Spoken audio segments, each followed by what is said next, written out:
So some of you may have seen the drama which unfolded this past weekend with the Dota 2 Shanghai Major, James Harding getting fired, and then eventually the whole production team getting fired. And it brought up something that I think kind of needs to be discussed, especially in this country, and that is the relationship between esports and sports as a whole. As you know, esports is getting massive right now. It's getting a lot more coverage by major news networks, and there's a lot of things that comes with that. And then, of course, the original comparison between esports and sports, and that's just something I want to touch on. So in case you didn't know the drama which happened this past weekend, I will give a quick summary, but I'll drop it in the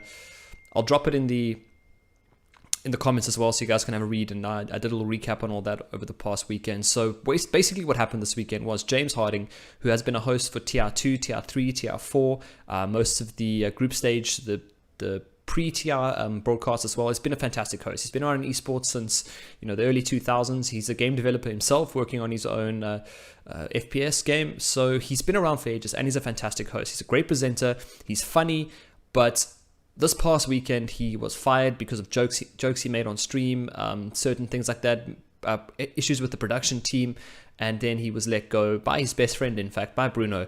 And obviously the whole internet went up in arms and everyone's throwing fits and this and that. And then Gabe Newell went and posted, calling James an ass, someone who's difficult to work with, and then said he fired the whole production team, to which James responded and wrote a 16-page statement on the entire issue, his history with Valve and his history in the broadcasting and hosting of the Dota International and the different Dota tournaments and such. That's just where we are right now.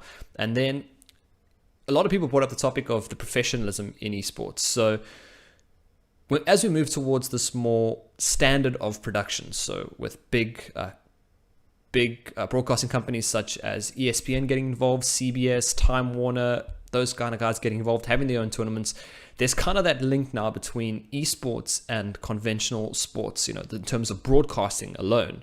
So I just want to touch on that real quick before we move into the broader span of esports versus sports. But right now, so much of the issue this weekend was that they wanted to have a more professional broadcast, which is something people aren't exactly used to. I mean, you're looking at a community which has grown up on the internet. They've been watching these Twitch streams way before they made it onto big stages, bar a few big tournaments, StarCraft 2 perhaps one of the first big ones to hit up onto the big stage, Quake as well, those kind of games. So there's always been this kind of, I would say, relaxed environment when it came to broadcasting esports. It was funny, it was quirky, they knew how to reach out to the community, and it was that very specific community. If you're looking at conventional sports broadcasting, yes, there's an eerie feel of professionalism around that, and you sit there and you're watching, man, these guys are professional.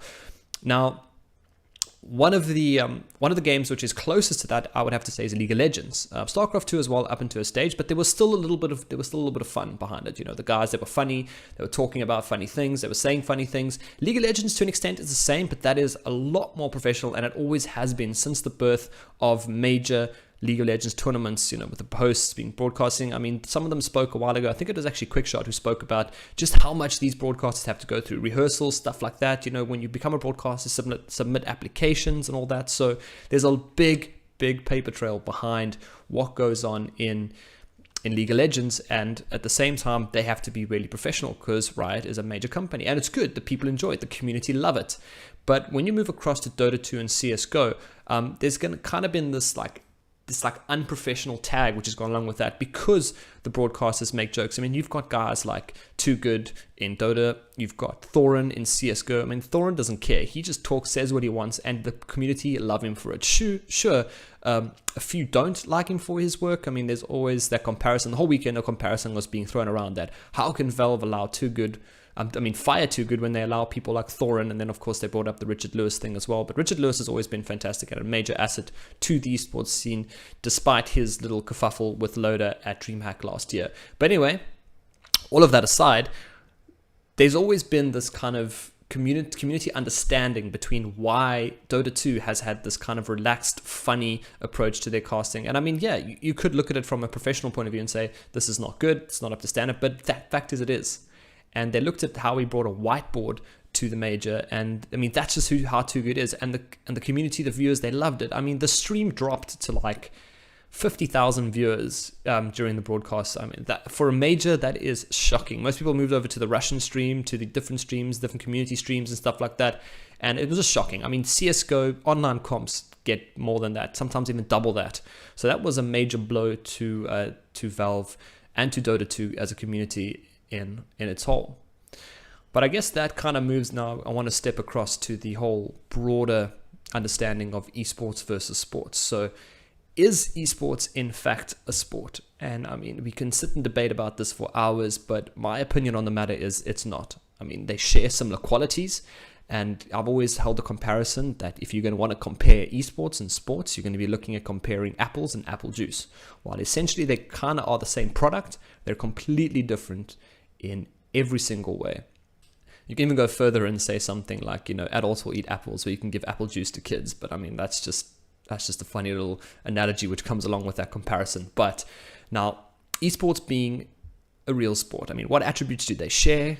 We can look at the amount of dedication these e-athletes have, putting in time, getting better. Salaries really aren't there just yet, but they are growing. I mean, we have got a couple of esports millionaires, but we don't have guys signing contracts for 93 million euros joining a football league. But there are certain attributes, that's just as the sport and just as the esport, they can link up some way. I mean, like I said, dedication. These guys put a lot of hard work. The tournaments run. The prize pools are even catching up as well to conventional sports. I mean, $18 million last year. That's more than the Tour de France. That's more than some major golf tournaments and such. But it is still slightly smaller and it's growing there. And that's why people start throwing these comparisons together. Why they want to start calling esports a sport. And then it kind of moves obviously to the broader section, the broadcasting, the professionalism behind it, people sitting behind a desk in a studio, sitting, commentating, those kind of things. That's how we were also kind of shared, but the communities are different. Like the two communities, if you're looking at guys who watch football, looking at guys who watch Dota, there's not real much of a comparison there because it's completely different demographics and it's a group of people who have grown up on the internet. I mean, if you're looking at millennials right now, so the guys who are sitting and watching these CSGO games, I would say ages between maybe 18 and 25 would be probably the vast majority of these guys that tune into these games. I mean, look at these guys. Most of these are millennials. They grew up in the 2000s. They grew up with esports. They grew up with gaming. They grew up with the internet. They understand that humor. They know what to expect when they watch these things. So like I said, the comparisons, while some attributes are shared, you cannot really make that comparison between sports and esports. And then it got me thinking, like, is it due to the fact that people are comparing esports to sports on a daily basis because they want to be taken more seriously? I mean, it's hard for you to go to your parents and say, Mom, Dad, sit down. I want to be a professional Counter-Strike player. And they're going to be like, what's Counter-Strike? What's Dota? What's League of Legends? And then kind of your only comparison to put it towards is like, oh, well, it's this new big thing. It's kind of like sports, but it's not. And then we kind of start throwing out this comparison all the time that esports is a sport. Esports is a sport. This is how you do it. Sit down, like chess, like Dota. And they throw around these comparisons. While chess kind of can be looked at and seen as a Dota. Dota could be seen as like a fast-paced chess. There are a lot of attributes between those two. There's a lot of mental comparison which goes on between the two. But in the essence of things, they're not similar. They're not that similar. And I'm thinking we're getting at this stage now where we can't really try and use sports as this comparison. We cannot say, oh, Mom, Dad, it's like sports, I'm going to train 8 hours a day like any other athlete. And then obviously all those connotations that start falling off of, gaming, sitting in your room all day, doing this, you're not going to have a balanced life. I mean, I've had this conversation a million times with my parents, and I'm sure everyone watching here has had the same conversation over and over and over again. There's just that unhealthy comparison. And I say unhealthy because we now arrive at a stage like this, We're at the stage where people expect sports to be like esports. They expect the athletes to be professional, which they should be, but they expect them to be at a standard which is not, because that's not what's grabbing their followers, their audience. That's not what people want to see. I mean, you don't see a footballer live streaming his practice on the field. No. And even if he did, he wouldn't be able to do half the things these streamers do, half the things these professional players do when they in fact stream their games. So it's a completely different hemisphere to really where sports are right now. But like I said, there are attributes that they share. And then of course now, so that's on like a global scale. So if you're looking at that, it's a very, very brief description of the two. Now, if you want to look back home, let's have a look at South Africa. Now, we've always been perhaps one step behind. We've been one step behind the international scene. We're kind of growing there, but we are catching up, and then we're kind of like moving like this with the international scene. Yeah, we don't have the numbers, we don't have the funding, we don't have the players, we don't have the player base, but we are slowly catching up there, and we draw a lot of our inspiration from international people. We look at international tournaments, this production, this is fantastic, let's apply it to us. We look at this, oh, this is great, let's apply it to us. So now my next point is, are we using that comparison here in South Africa? Can this aid the growth of South African esports? The more professional approach. And while yes, it can, I guess in the broader sense of things, if this is something we are striving towards as an international community, we are looking at more professional broadcasts. But then again, most of our viewers watch these international tournaments, and they do enjoy the sense of humor that comes with it, the community involvement, and just a better understanding of the community. Whereas your more conventional sports broadcasters, besides a little cue in here to social media to talk about this, bring up stuff like that, it can aid it. But in South Africa, if this is what we're moving towards, it can definitely aid that growth.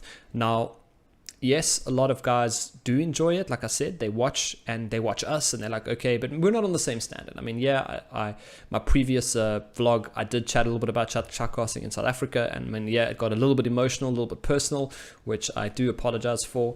And I will definitely do an extra video on shoutcasting aimed more at, where can people shoutcast, how can they shoutcast. But for now, looking at the more professional approach, I mean, yeah, it'll aid us and it will get bigger, but we will still have our guys, still sticking to jokes, because this is a very, very close community.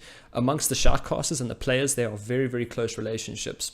And this is what aids us. It gives us a better understanding of the game, knowing the players, knowing the scene a bit better. And it's a smaller scene as well. So the broadcasts are a lot more personal, because we don't really have, 100 tournaments a year to watch and draw back to those. We do have more personal accounts of the players, much smaller tournaments, and a lot more knowledge to draw back on that front. So yeah, our broadcasts are a little bit less professional, but in terms of commentary, in terms of production, we are still getting to that level where we don't have a million rand video desk here and a full production team doing our broadcasts. We have usually 2-3 guys sitting, one doing camera, 2 doing shoutcasting, etc., etc. So our production is on a very small scale compared to that. Besides, I'd have to draw the comparison to the Heroes of the Storm tournament at Rage last year. I mean, they had a production desk. They had both Halberd and Riddit sitting there. They had a TV production desk there with different scenes up there. That was I think one of South Africa's first ever full production team desk vibe. I mean, that was fantastic. I mean, it was, I stood behind them watching the broadcast, and it was,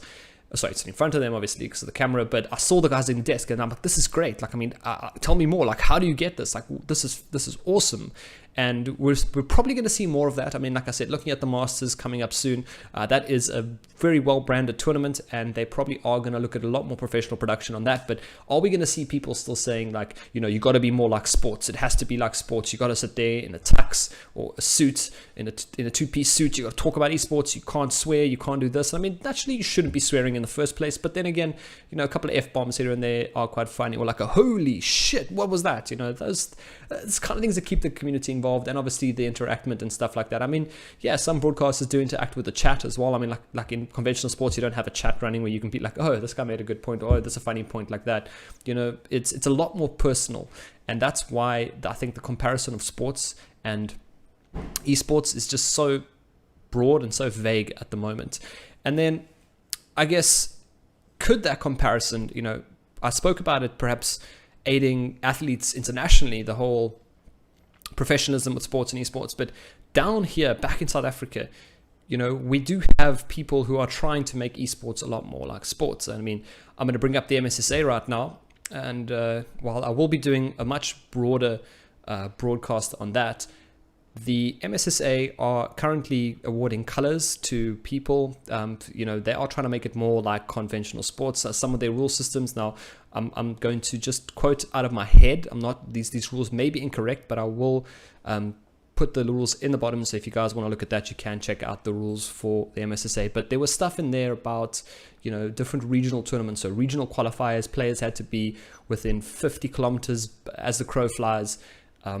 So players can be in the same team. And I mean, these are the kind of things that don't work in esports. Sure, in rugby and such, you can do that because there are rugby academies, there's universities, there's clubs. And these guys, if they are trying out for the international team, sure, they're going to be in that region. If they're going to play for the Sharks, they're all going to live in Durban. If they're going to play for Western Province, majority are going to live in Cape Town. So that kind of rule applies. But with esports, you have players let's look at Bravado. They've got 3 players in Johannesburg, 1 in PE, and was it 4 players in Johannesburg?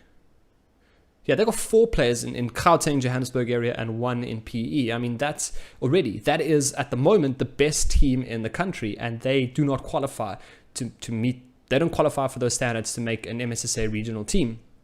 The only team in South Africa who is sort of within the reach of that is Aperture Gaming, who live in Cape Town. But then again, you've got 2 players living in Somerset West and 1 living in Bloberg. I mean, that's already 80 to 90 kilometers away from each other. They do not qualify to play in a regional tournament. And I mean, yeah, we're trying to make esports and sports more accommodating, and we're trying to draw that comparison, but you cannot, because esports is completely different. And these are just the things in South Africa. So yeah, do we want eventually players living in a house, playing as a team together? That will aid it, yeah, because that's what an academy is. That's what a club is. That's what a entire team in conventional sports are. You have all the players living in the same place, the same town. They practice daily. They're together, and eventually we do want to move towards that. And that, I guess, is another comparison, another attribute that both sports and esports share. But we cannot at the moment where we're standing, that's not available. There's no money for that. There's no funding. There's no sponsorships. These guys aren't making salaries, where eventually, sure, they will start making a lot more money as clubs get bigger, as teams get bigger, as organizations get bigger. They will start paying their players, and therefore it becomes more like a conventional team, a conventional sport. But I think it's the same comparison which I made earlier, that a lot of people in South Africa are using it to be taken more seriously. You can't walk into a club, or you can't walk into a place, walk in anywhere and say, oh yeah, I'm a professional esports star. Everyone's going to be like, what the fuck are you talking about? You play games? Okay, cool. And you can't really use that comparison anymore. I mean, yeah, the best way to do it is to throw out some numbers. Be like, yeah, Dota 2, those guys, man, the winning team made over $6 million last year for winning the international. I mean, that's how much money these guys made. And that, you can use that comparison, but then the things start coming like, oh, what's Dota 2? What's the international? What's Valve? Who's Gabe Newell? Why did James Harden get fired? Etc., etc. You don't want to have to sit and explain these things. So the easiest route is, oh, it's like sports. And then they're like, okay, cool. I understand that. I watch football. I watch cricket. I understand what sports are.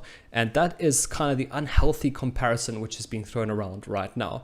So I guess, what can we do as a country? I mean, let's talk a little bit about that. What can we do as a country as to try to drive this kind of stigma away? I mean, don't get me wrong, it's not a bad comparison. I mean, it's a comparison we should make. It's kind of up there as like a standard. Like, do we want to be like real sports? Are we going towards being like real sports? But I somewhat disagree with that. I think it should be something entirely separate to that. And it seems a lot of people in the international community, and perhaps some local, agree that it's not something that we want to be compared to, because it is our own thing. And so as a South African community, like, what can we do to kind of change that comparison? And that is, unfortunately, it's a lot tougher than what it seems, as the tournaments get bigger. I mean, right now, the DGC, the Masters, the DGR, they've gotten a lot of publicity. They won ENCA. Red Eye spoke about it. The actual launch was on TV, if I'm not mistaken. It was live streamed as well. The professional production, it was done professionally, and these people are starting to see now. It's becoming more of a norm. People are starting to understand. So I mean, those are the kind of things you can look to. If you're talking to someone on Facebook, they're like, "Oh, what's esports?" You have pretty much a wealth of information just to throw at them. Even from locally, you can say, oh yeah, look at this tournament there. Look at this frag vid from Arena. Look at this stream from Arena. Look at this launch from DGC. Like, look at this, look at that. There are things to throw around. And I mean, that's really where we should be going. You should not be really sitting in a conversation and telling people, oh, it's like think of chess, think of backgammon, think of maraba, whatever. Just, you can't really throw around those comparisons anymore. And it's really honor us, like, as a community, as guys who interact with friends. I mean, we all have friends who don't play gaming. I still have a couple of friends from my childhood who know nothing about gaming. They have a basic understanding from the times I've sat there for 6 hours telling them all about esports, but it's now up to us to start showing people and telling them what esports is in this country and where it's going. And if you have the time and you want to bring in some international things and say, yeah, this tournament, that tournament, this much money, $18 million here, etc., do it, throw it, put it in there. But I would recommend we kind of stop promoting this, and I'm going to say unhealthy, once again, for lack of a better word, this unhealthy comparison between sports and esports. And we start looking at more what esports is, and we stop being proud of it. We stop looking to try and make that the standard that we are sportsmen, because we're not sportsmen, we're esportsmen. And that once again has a completely different tone. When you speak about that, it's completely different. Yeah, we should live balanced life. We should have training. We should have some sort of physical training as well. But in the end, it's a mental thing. It's an esport. It's got some physical aspects to it, but at the end of the day, it is the future of competitive gaming, and it is the future of, really, I'm going to say it now, it is the future of sports. It's an esport. So anyway, once again, please, if you don't mind, throw some comments in the section below. And if you are starting to enjoy these videos, I promised myself I wouldn't do this, but if you are enjoying the videos, hit a subscribe, and then obviously I will be putting out from now on about 2 videos a week. Obviously I want to stretch content out. I don't want to just blast out content as it comes. And obviously if you have something you want me to talk about, just let me know. Anything that you feel needs to be discussed, something needs to be brought to light, just tell me in the comments, and or send me a message. My social media will be in the description as well. You can drop me a message there, and I will be more than willing to talk about it. Anyway, thank you for watching.